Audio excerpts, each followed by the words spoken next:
I'm Theofilos Nikolaou. It's difficult probably for you, so Theo is for the short. And I will be talking about Project Tango, and I will show it to you live, like I have a device here as well, which probably you haven't seen. I hope, hopefully you haven't seen. So, what is Project Tango? Project Tango gives actually a new sense to your Android device. So it brings a new spatial perception to the Android platform by adding advanced computer vision, image processing, and spatial vision sensors.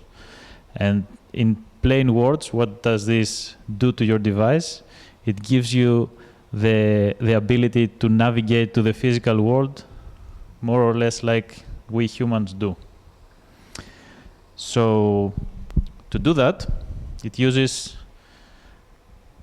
the normal sensors that you would expect from any Android device you have today, like accelerometer and gyroscope, but it has some special sensors, and specifically a motion tracking camera, which is like, for this device, it's in the center, a 3D depth sensing sensor, which is the other one, an RGB infrared camera, which you cannot see, is like on the left side of the device. And all this is powered by an NVIDIA Tegra K1 processor, which is like the best you can find today. Yeah. So what these three sensors, what all this set of sensors are doing to the device is they give you three characteristics. One is the motion tracking, which motion tracking is like your mouse in a computer, but this is like in 3D. So the device can actually track from the moment it starts the application. It can track your movement in all three axes plus three degrees of rotation. So not only it can see like this, it can even detect when you're going higher or lower. And this is motion tracking. Another concept that it does is area learning. So, for example, if you now close your eyes, you have a rough idea of a memory, a rough idea of where you are in the building, the room where you are actually, how big this room is, your location within the room, and so on. So what the device does actually is kind of the same thing.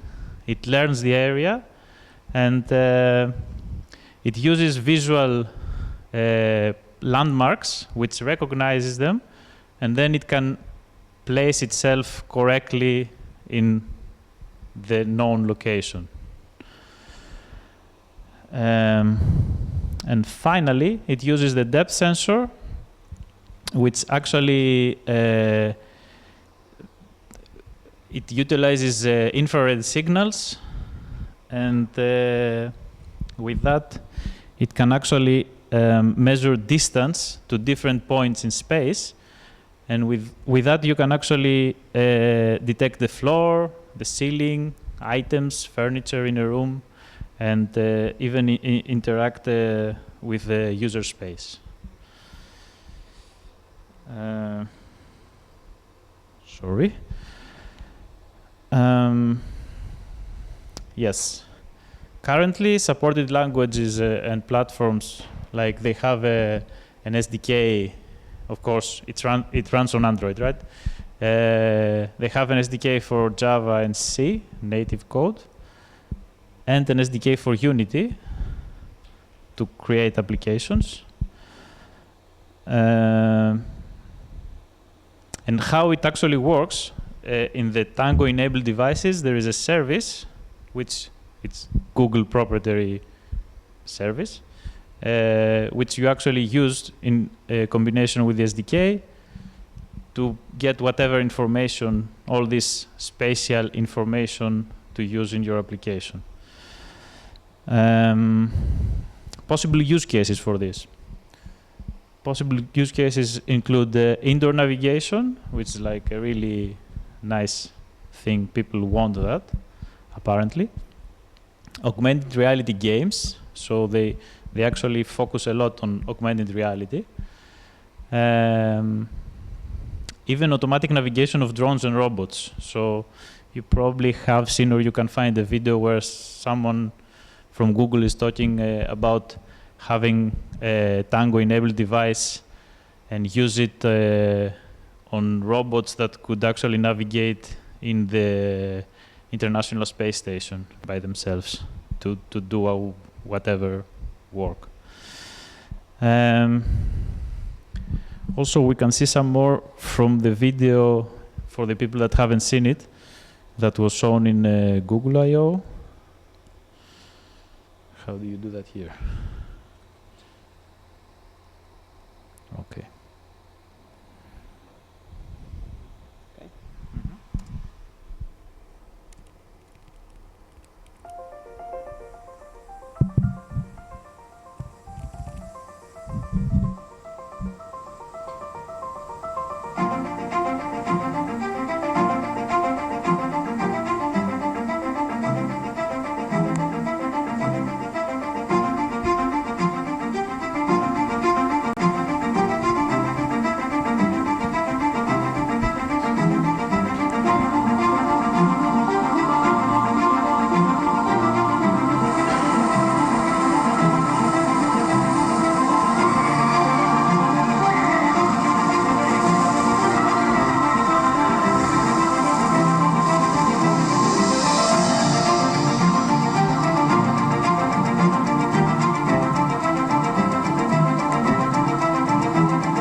Yeah, we can also see another quick demo application as a video, and then we'll continue to the live demo.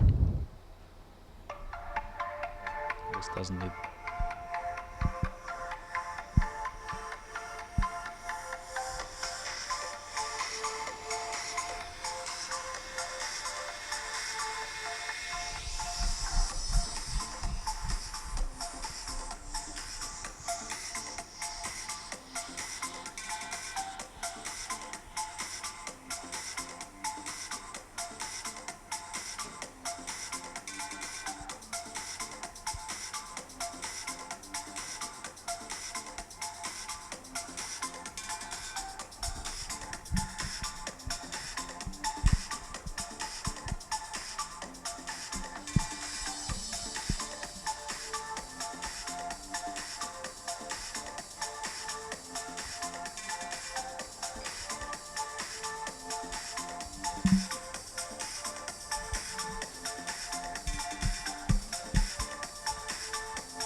Okay, now let's see a live.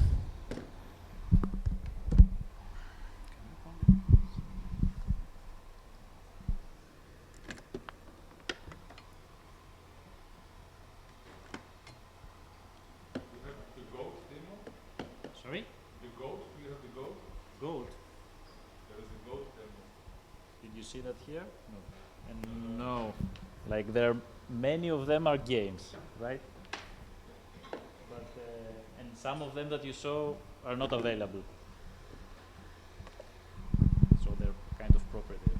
But let's see. We'll try to see some of them. And It's going to be a live demo of a device which is not really that well tested yet. So supposedly, all the sensors that are here are going to be like the maybe even in 2016 you will see them in a phone.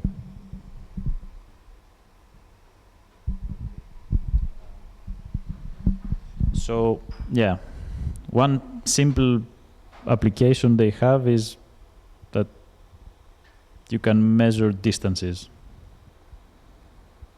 So for example, let's see,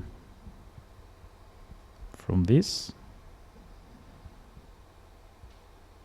to this. Okay, it's not exactly right, but it can do better. Yeah.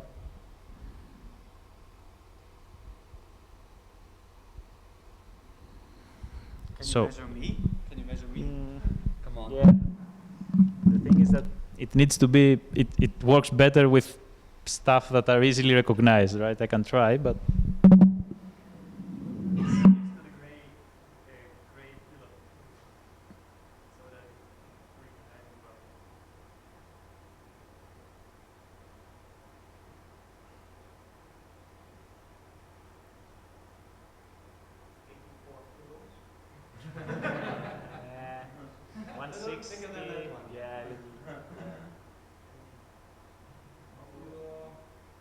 What are you measuring? Now nothing. It's like 160. You are like 160. I'm 185. Yeah. But anyway, you can try again. It can be like Don't do for, a for, headshot next for time. humans it's not so. You can use a cologne. But it's 10% of error, it's not so much. But you see, I cannot, like, it doesn't recognize your head, so.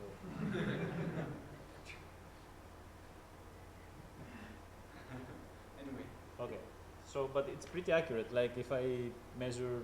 the video. Yeah.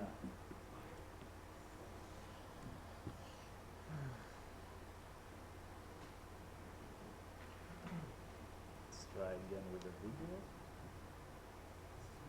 Okay. Another thing you can do, you saw, like all these are demo applications, right? I can just put something on a virtual surface, like here. Okay, it needs to be somehow. And the video is turned off again. Flaky connection. No. Okay. That was a problem. Okay, so let's say we put a cube somewhere. This means now that the cube is there, so wherever I move around, I can even see it from under it, right? It can even detect that. Even if I move away, turn away and move a little further, once I move back, the cube is there. In the virtual environment, it's placed. Yeah. And another cool, which is not like the major application, but actually they managed to do that because of the capabilities of the device. You saw it in the videos, is this construction. So it reconstructs in 3D the space of the room that you're in. So you scan slowly the area and you get a 3D model of where you are.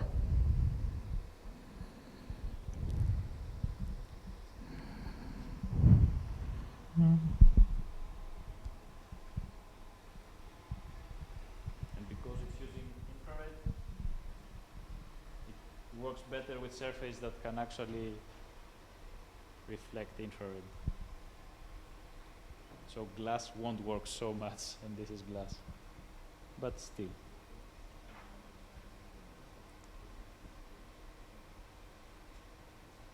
Okay. Yeah. So Yeah. Questions? that's it. Live questions? How close can you go to an object who's still? So the sensor, the depth sensor has a range of, the sweet spot of the sensor is like from 0.5 meter to 4 meters. Everything between there, it's like perfectly sensed, like detected. So this means it doesn't work really good outdoors. It's for indoor, at least for this hardware that you see now, which apparently you can buy. This is like the development kit that you can buy, but it's currently out of stock. Any other questions? Please. Have any connection with OpenCV? Not like this, but obviously OpenCV, it's a library. You can use it with your own application and combine everything in one, right? Because if I'm not mistaken, I'm not sure, but I think I have seen some similar demonstration based on OpenCV. So this is a different thing, right? I haven't seen that demonstration that you're referring to, but yes, I think it's a different thing. Yeah. So, like, actually, the differentiating factor for that is that it can realize the, even when you're doing this movement, which a normal phone now cannot. So it has. For OpenCV, it's more complicated. It's so that thing they run it on a powerful PC. Okay, but still, like, it needs sensor input to do something, right?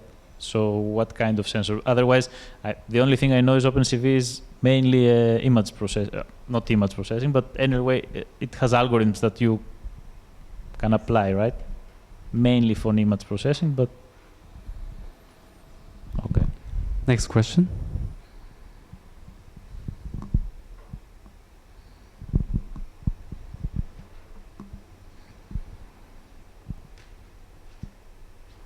Next question.